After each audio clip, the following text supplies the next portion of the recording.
I'm David Korn. And I'm Jim Pinkerton. And we're Blogging Heads TV. Actually, I think we should say now the original Blogging Heads TV. There seem to be some copycats out on the market. And our dear leader, Bob Wright, is upset with that. But competition is good for the market, right? And information wants to be free, if not necessarily Blogging Well, Heads. since we're not being paid, it sure is free. It's very free here. But speaking of money, this week the news is, what, Jim? Well, the campaign finance reports of all the leading candidates for president in both parties. Yes, it is. And of course, it's all been digested and dissected by now. But I got to tip my hat, even though I'm not wearing a hat. You can't see that, but people at home can. I have to tip that metaphorical hat to the Obama campaign for waiting 3 days to put out their data and swamping the news of the week with his $25 million in returns. But to me, the most interesting thing was, and other people have commented on this, is that he had 100,000 donations. 50,000 of them came through his internet fundraising efforts, and that is more than the total number of Hillary donors, and she pulled in $26 million. So, yeah, I think if you're in the Hillary camp, you have to be a little fearful this week of the guy from Illinois, the junior senator from Illinois. What do you think?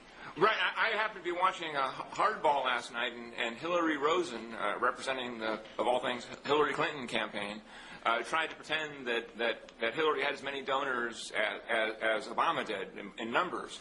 And she was deliberately confusing, I believe, dollar totals and number of contributors. Yeah. And obviously the Hillary is pretty much got the big donor group locked up. And Obama has done something kind of amazing with this grassroots campaign. It's quite the phenomenon. I sort of think it's kind of the death knell of campaign finance reform when we're back to measuring the candidates by the dollar totals they raise. But I certainly agree from a grassroots point of view, Obama looks a lot stronger than Hillary or frankly any of the other candidates in either party in the race. Well, we've been measuring these dollar totals for a couple of years now. I've always been a big fan of campaign finance reform, and I still believe we need it.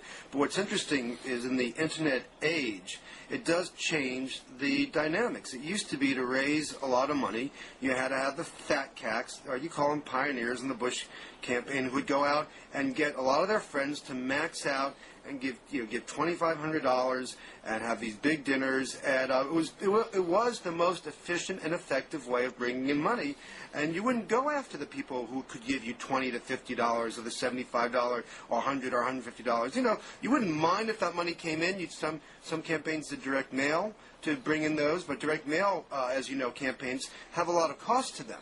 You have to pay for postage and the pieces that you send out, and you only get a certain return on the number of pieces that you drop in the mail. But now with the internet, you can really start sucking up a lot of money in those small denominations if you hit a chord with people. That's what Howard Dean showed us back 4 years ago, and it's what, not 4 years ago, but in the last campaign, and it's what Obama's taking advantage of now, and he's swamping Hillary on those small internet-driven donations, and it could well be that the bloom comes off the rose down the road, and he's not able to keep tapping into that, but if he can perform, and I think the whole story of the Democratic primary contest is whether he can continue to perform at a high level as a candidate.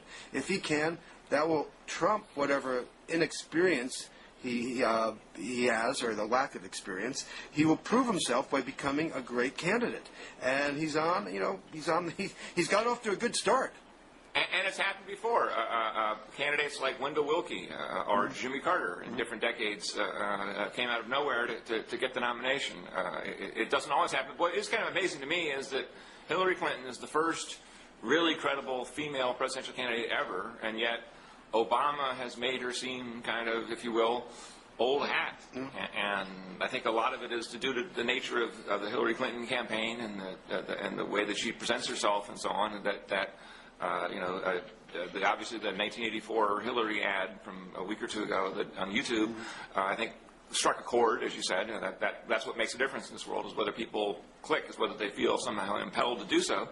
And I think also the very revealing was a Washington Post piece by Dana Milbank a few weeks ago, which simply went through all the platitudes that Hillary says in her standard speech. And this is Dana Milbank, who's kind of a liberal critic mostly of Bush and Cheney, who turned himself into a liberal critic of Hillary Clinton. So I think it shows the difficulty she's having in pacifying the Democratic and base. the argument that she's made is that she is the best candidate to win, and she's inevitable, and that you may as well be on her team now because she's going to be the person standing at the end of the day. These fundraising numbers, and I really hate obsessing about money too much, but they are important in this political theater of ours. But these fundraising numbers do indicate that argument, doesn't hold water any longer. She's going to have to beat Obama mano a mano, as a better candidate with better ideas, and she's not going to be able to say that, you got to come with me because I'm really the only game in town. And of course, there are other Democrats out there. John Edwards was behind, but no slouch. He's still very competitive, and he's doing well in the polling still in Iowa and New Hampshire. But let's look at the Republican side for a moment.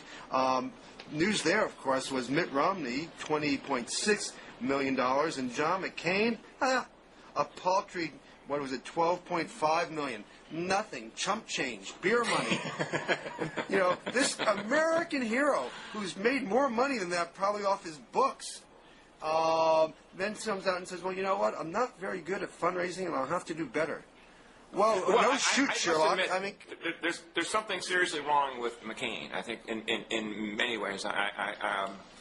As a veteran of 4 Republican presidential campaigns, way back when dinosaurs walked the earth, I can tell you just the simple mechanics of not raising that much money are revealing to me. And the fact that, for example, Hillary Clinton, who's an incumbent senator, managed to transfer $10 million. Remember, she really has 36, not 26. Right. I mean, well, we don't know how much 26. they have because we don't know how much they've spent yet. Right, but saying it's still the fact that she had $10 million. She has $10 million more than she's getting credit for because she transferred it from her Senate campaign. Right. Okay, John McCain could have done the same thing. He could have raised $10 million and salted it away and transferred it to his presidential campaign, but evidently he didn't do it. So what's the deal here? Does he have a political death wish? Does he not really want to be president? Let's get psychological for a moment. Can you come up with a theory that because he's given up on his maverick inner soul and he's taken a dive in some issues and he's selling out in some matters that seem to be important to him, maybe his heart's not really in it? Because I tell you, fundraising, you really have to be motivated to call up the phone and get on the phone and grub for money. When you're a American hero or just a senator who makes laws, you get on the phone with these with jerks who just happen to have money, and you have to sort of beg. I mean, so does he really not want to be president?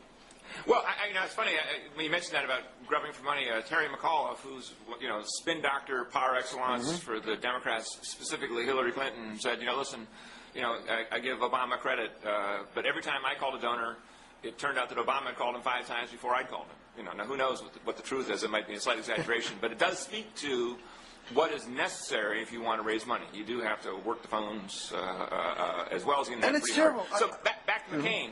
I think that yes, I think there's something wrong with McCain. I'm just just personality-wise, he does not have a good executive, which is to say, presidential temperament. I mean, in terms of a calm, steady figure who takes in information and evaluates it carefully and prudentially. This is why sounds like you're talking about the current president. Not. Well, I mean, you obviously can be undone in the presidency if you fail at these things. If you fail to take Katrina seriously, for example. But on the whole, voters, and I think rightly so, prefer governors. Just because they've had the executive experience prior to the White House. I mean, Obama has done a great job of raising money, and he's a very attractive candidate. The voters will evaluate him for the next X period of time and say, okay, he's got all these good attributes and speaks to the kind of aspirations for racial healing in America that we all hope for. But does he actually have a sense of chains of command and getting things done in an executive level? Those are fair and good questions, but we've seen in the past some good, people with executive experience. Jimmy Carter wasn't a successful president. George W. Bush certainly is not. There is the notion that character and the ability to grow in the job and grow in the right direction may even be more important than this executive experience, which certainly is indeed important. Right. Fair enough. And I say McCain tends to flunk those tests, too. Well, let me stick on McCain for a second, because I wrote a piece this week called McCain and the Jew Counter. As soon as he released these poor numbers of his campaign financing, he announced that he was bringing aboard as National Campaign Finance co-chair a guy named Fred Malek. And Fred Malek has been an obsession of people like my friend Tim Nowhere at Slate, because when he was back in the Nixon administration, Richard Nixon called him in and said there are too many Jews at the Bureau of Labor Statistics. They're undermining my economic policies. I want you to go and find who these Jews are. With the implication, of course, that some of them would be fired because they were Jewish economists. And Malek, rather than saying no, sir, saluted and went ahead and did this. He also was part of a program that was designed to, give federal contracts and help regulatory decisions and affect regulatory decisions that could help people who would contribute to the Nixon campaign of '72. So, since then he's gone on to do other things. He's, chaired the '88 convention. You were at, no doubt, where they nominated George H.W. Bush. He ran the Bush's '92 re-election campaign that failed. He almost bought the baseball team here in Washington, but McCain has tried to run as a good government guy, and he puts out a press release hailing Fred Malek's public service and his tenure in government, and ignores these, some of these Watergate-style deals that he was involved in. I thought that was, again, showing really a tin ear. Now, Fred, so feel free to weigh in and defend his Jew counting if you would like. I won't defend that. And I did not meet him until the 80s somewhere. Right. And then I worked with him in the 88 campaign and then in the 92 campaign. And, all I can say is that he's very apologetic, did a kind of apology tour to major Jewish groups, if you will, back then. And I think most of them have accepted that apology, and, different time, different place, different everything. I think Fred Malek, I will make this prediction. Fred Malek, whether or not you, David, like him, is going to raise a ton of money for that was my next question. Will he do a good job? He will do a good job. He is a smart and competent guy who sort of, I don't think would be the first to say probably was not the ideal choice to be the campaign manager for Bush in '92. But if you give him something like raising money, I think McCain will have a significant, to coin a phrase, surge in fundraising in the next quarter. Well, let's move on to other presidential news. Tommy Thompson. Not Fred Thompson. we can call him the other Thompson, the other white meat. Got into the race, announced he was the former governor of Wisconsin and headed up HHS earlier. So I'm assuming that you know him. I know him very well, and I think Tommy Thompson was arguably the best governor in America for that period, and like it's 86 to I think it was 86 to 01. I guess he's a governor. Right. He was supervising welfare reform, which was enormously successful in the teeth of liberal opposition before welfare reform became the conventional wisdom in the 90s. So is he Mickey Kaus's candidate now? I don't know if he's Mickey Kaus's candidate. I suspect Mickey Kaus would have very positive things to say about him. At least certainly on the issue of welfare.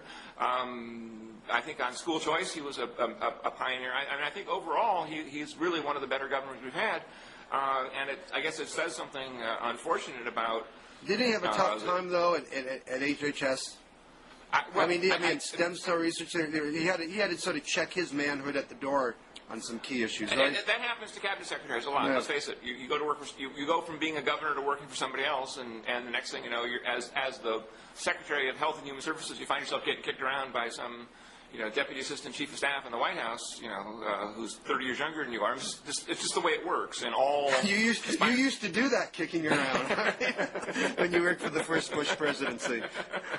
I I know what I'm talking about here. I mean, it's just now if you're some cabinet secretaries, obviously. I mean, Don Rumsfeld never got kicked around by, at least until the very end of his career. he got the nuclear kick at the end. He got nuked around. But for the most part, these domestic agencies, especially in wartime, the cabinet secretaries are very subordinated. And well, go back to talking about Tommy Thompson as a candidate, though. What do what do you think his campaigning skills are? Do you think he has a chance in hell? I don't think this is a guy who I don't think is running to be vice president. I don't think he's got much of a chance, and I think he'd be an excellent president. Unfortunately, I don't have a good answer for sort of what happened to him. He just doesn't. I mean, he doesn't quite fit what Republicans are looking for on the whole. Maybe in terms of geography and salience of issues. I mean, one of the reasons why welfare and education aren't the kind of issues they were 10 or 20 years ago is precisely because governors like Tommy Thompson and Lamar Alexander and Bill Clinton did a good job on them. They sort of made the issues go away. And so now the preoccupations are health care and homeland security and national security and so on. So Thompson may have kind of successfully executed himself out of a role in the current We salute you, Tommy Thompson. Have a good trip down memory lane. Let's other presidential news before we get out of the presidential ghetto here. I could transit to Newt Gingrich, but I'll leave him alone for a second. My favorite presidential story of the week was Mitt Romney. Not the money. Not the money. Did well there. But then it turns out he's been going around to New Hampshire audiences, and they like their guns up in New Hampshire, saying that he's been a lifelong hunter. Guess how many hunting trips he's taken in his entire life? 2. That's dose to you, Newt Gingrich. 2 trips. I mean, listen, this guy has flip-flopped on abortion rights, on gay rights, on gun control. At what point do people say he is just good-looking but phony? Well, I mean, certainly the conventional wisdom in the last month or two has been that Romney's done for. Some wag pointed out that Romney raised, I guess, whatever it was, $23 million to get 3% of the vote, and that Sam Brownback, another Republican, had also had 3% of the vote, but had done that with only $500,000. $1.3 million. I'm sorry? $1.3 million. Oh, 1.3. Okay. Well, so in other words, but no matter how you do the math, Brownback is a much more efficient vote getter than businessman Romney. On the other hand, I just saw a Zogby poll this morning that had, I think, Romney winning in New Hampshire. No, he was. I think he was close. He was 17 points. It's Giuliani and McCain. Oh, that's right. Giuliani and McCain are tied, and Romney has actually risen in the New Hampshire poll. Right. Of course, he's from the next door state in Massachusetts, and maybe. All that gun talk helped, and it's only today. I don't know if he's now officially a laughing stock. Gun stock and barrel in New Hampshire, but he really should be. I mean, at some point, you got to start drawing some lines here. And if he wants to flip-flop on gay rights and abortion, fine. People can see that for what it is. But going on and implying that he's a hunter when he's shot a gun twice, I think there is eventually with candidates a tipping point, and it sometimes is not a major episode that tips you over. That's the final straw on the camel's back. But there are a lot of straws building up there with Mitt Romney. Well, you could be right, but if you eliminate McCain, and we were pretty tough on him a little while ago on this show here, and then you start saying, okay, Giuliani is running around talking about public funding. That was the other thing. I mean, this guy, unlike Mitt Romney, he's not running from his positions. He supports abortion rights, and he said yesterday that he even supports public funding of abortion. How is that going to play with our social conservative friends? I don't think it'll play very well, frankly. And so if you start to think, okay, enough of McCain, Giuliani may yet be able to talk himself out of the contest. That's a hypothetical, but a possibility. All of a sudden, you're left with Tommy Thompson and Romney and Brownback and Fred Thompson and whoever else. I mean, the Republicans do have to nominate somebody. Don't forget Mike Huckabee. And Mike Huckabee, who has, I think, had a terrific record as a governor, and a great message, very much applicable to the future as opposed to the past. So I just Romney is attractive enough and has enough money and just has a personal fortune, which I guess under the current laws, I mean, he could write himself a check for $100 million if he wanted to. One further point about Romney, and that is, we haven't dwelled on the Mormon thing here.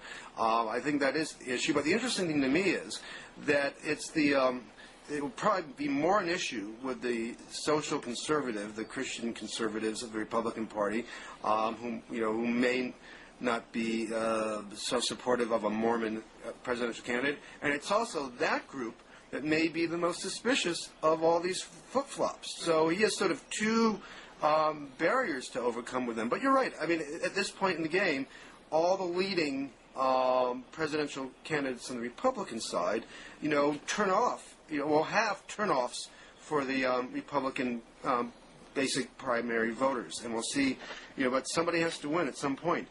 Should we move? Okay, let's move on to something else. How about the coming showdown in Washington?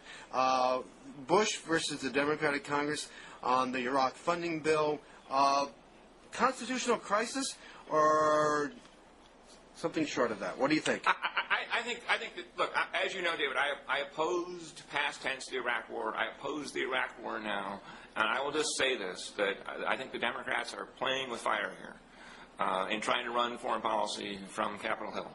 I'm sure they'll deny doing that, but, Harry Reid on the war, Nancy Pelosi going over to Damascus, Syria, this is a formula for a massive Republican comeback, especially at the presidential level, in 2008.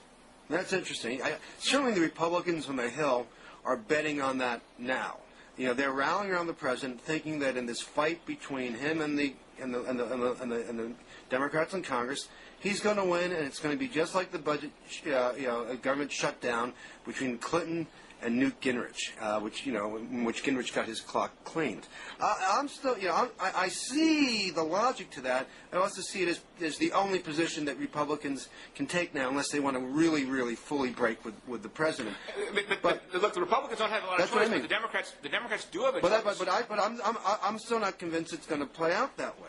I mean, the country's, despite all the happy talk from John McCain and others about walking freely, through the markets of Baghdad, when the day before 21 workers from that same market were killed on their way home, I think the public is just so turned off to this war, and the notion that that Bush is, that the Democrats are taking something away from Bush and getting in the way of his prosecution of the war.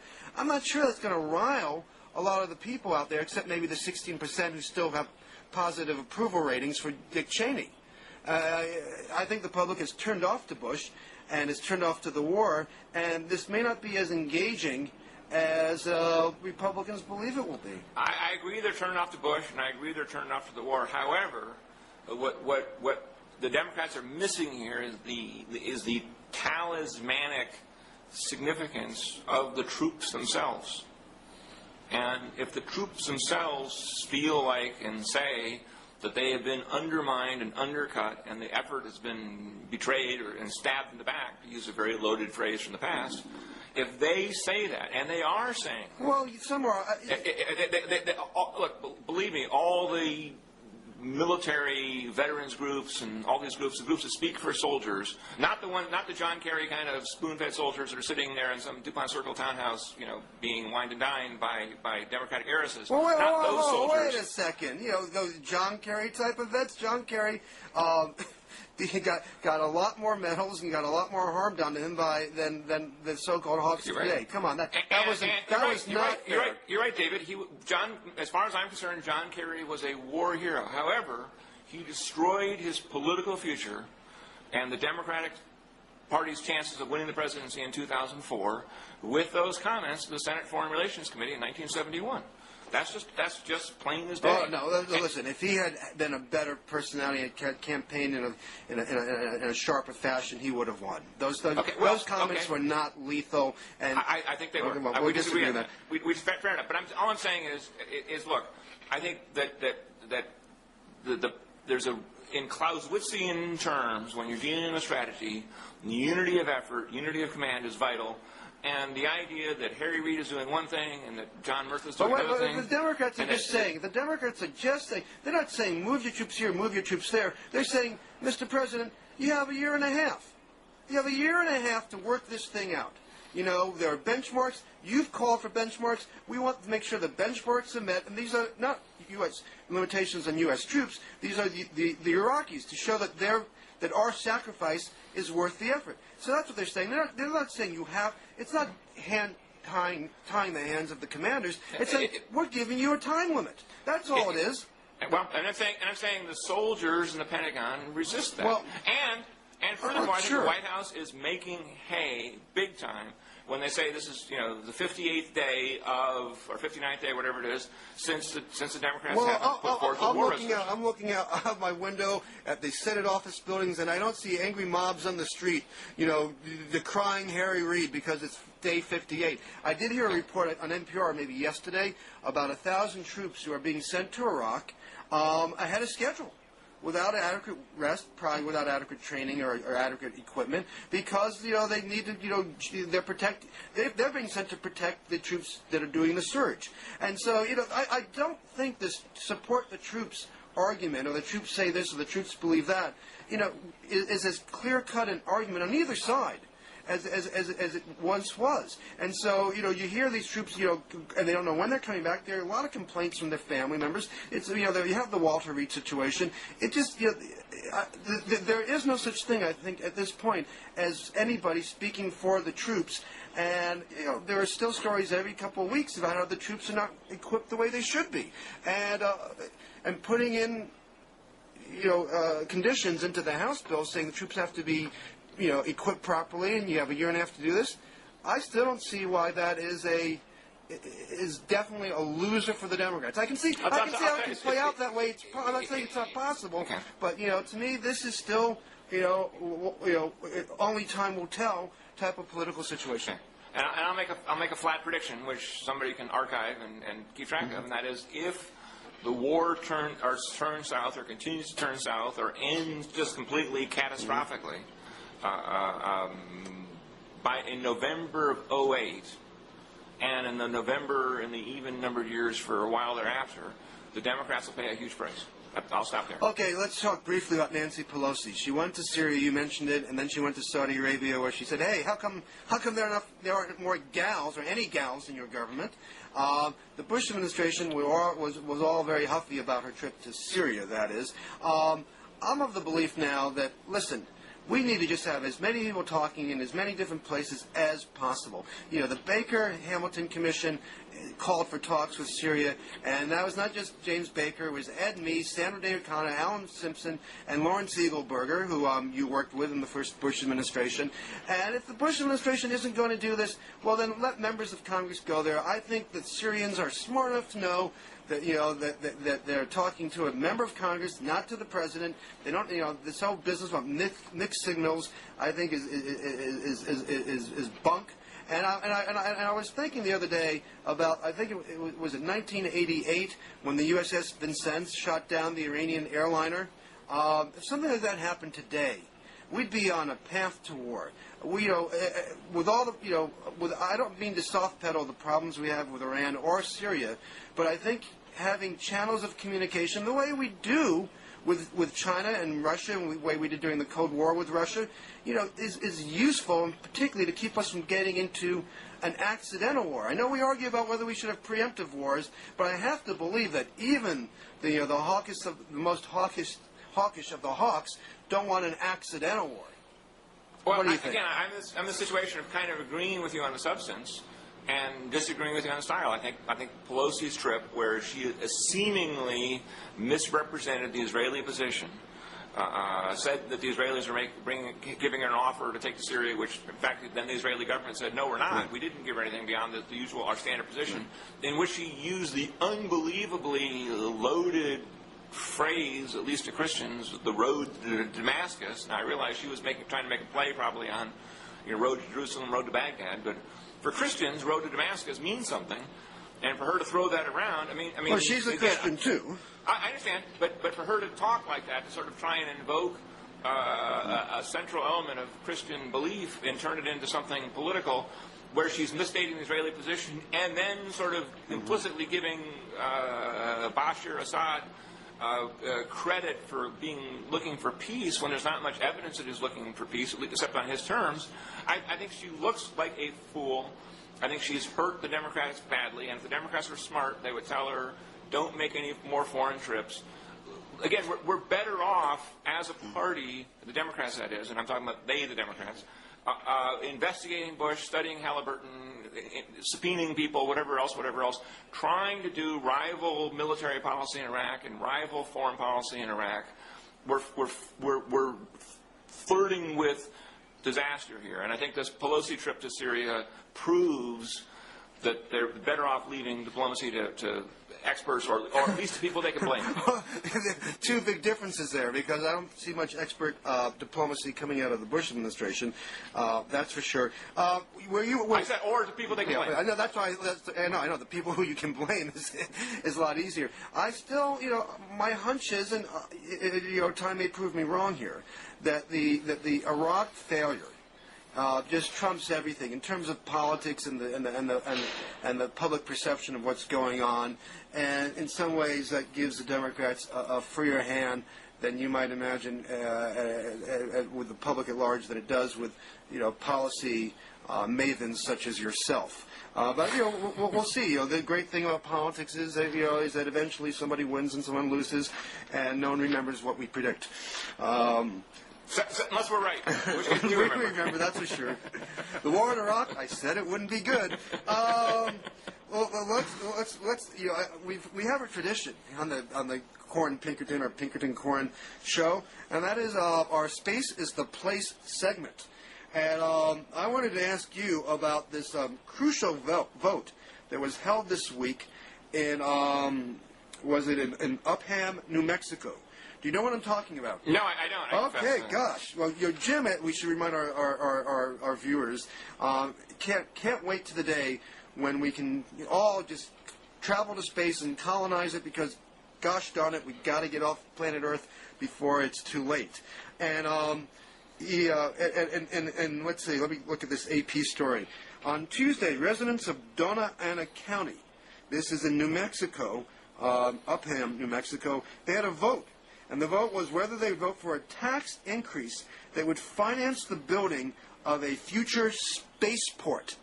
Billionaire Richard Branson wants to build wants to offer rocket flights for suborbital trips that would offer 5 minutes of weightlessness at about $200,000 per person. But he needs a place to do this. And the county wanted to build the first spaceport, and with a small tax increase. And at the initial counting, the proposal led by 238 votes out of 17,000 votes cast. There are 541 provisional ballots that I think are being counted today, so we don't know how this is going to go. I bet I know how Jim Pinkerton would have voted. Would you have voted for a tax increase to get a spaceport? Oh, absolutely. I would vote in the same way that I support spending on infrastructure for things like, bullet trains and hydrogen research and so on and so on. I think this is a vital need of the government to spur a Hamiltonian efflorescence of economic activity like this, especially with an eye towards future R&D and so on. I did not know about that vote, and thanks for alerting the viewers. If it's not too late, maybe you can go out there and campaign. We're talking about building a 60,000-foot long runway where rockets could be launched from. Right, and I think, look, Richard Branson and a fellow named Elon Musk, M-U-S-K, who is the creator of PayPal, the internet charge service, they've been all over this idea. I was interested to see the New York Times just the other day had an editorial about asteroids crashing into the Earth. As we all know, the dinosaurs were wiped out by an asteroid, and there's actually been 5 other hits in the past before the dinosaurs were wiped out. Every few hundred million years, there's a sort of Earth-ending strike like that, and there's been some pretty bad ones along the way. So the Times, to their credit, took note of this phenomenon of what they call near-Earth objects, so things flying around, and at least sort of now again the Times is so religiously opposed to missile defense that they can't ever quite bring themselves to support using missiles to blast anything out of the sky, whether it's North Korean missiles or asteroids. That's just the Times' own phobias. But at least they're aware enough of these kind of big issues that really will, in a way reminiscent of the movie The Day the Earth Stood Still, they'll dwarf everything else when they happen. Right. Well, let me ask you this. I see here also that Bill Richardson, Democratic presidential candidate, governor of New Mexico, campaigned for this tax. They were looking for $200 million in tax revenue to support this project, which would benefit most directly those who could afford the $200,000 price of a ticket for a spaceship. Now, as a good conservative, why would you not say, well, if Richard Branson thinks he can make profit by selling these trips, why not have him pay for the spaceport? Because, as I said, I'm a Hamiltonian. I'm a Hamiltonian conservative. Mm-hmm. I believe in internal improvements. I believe I would have supported the Erie Canal back in 1810. I would have supported the Land Grant Colleges Act. I would have supported the Transcontinental Railroad. There are some infrastructure things that, frankly, the private sector won't pay for. They just won't. And I think that look, the best place to build a spaceport actually is on the equator, just for scientific reasons. And so New Mexico is not particularly near the equator. And if you're going to convince people to go there as opposed to, Brazil or we can cut down more rainforests and build spaceports. Well, that way global warming will come faster. There's more of a reason to get out of here. Okay, talk me into it. In any case, I think that this is one of those issues where, again, market forces won't do the trick to create the critical mass of scientific and technical skill and capacity to do this. And yet I do believe that the fate of humanity ultimately depends on our ability to compartmentalize, if you will, human nature so that we aren't all stuck on the same planet, hostage to the crazies, whatever maniac or with a WMD, or just bad luck in terms of getting clobbered by a comet or some epidemic or something like that. I think it's vital, and I support, just like I support NASA. I support I tell you, when Richard Branson gives you a complimentary pass, and it's a +1, as we say in the business, I want to be your one. Okay. I've never met Richard Branson. I have, and no overtly desire to go to space or even travel in space. I just think it's just something that I want, your children to be able to do, and your grandchildren have that option. I think that's more vital than anybody of our generation. Well, that's fine. I just don't want my kids to drive. And I think on that note, we should say goodbye for Blogging Heads, and I hope I see you again soon, Jim.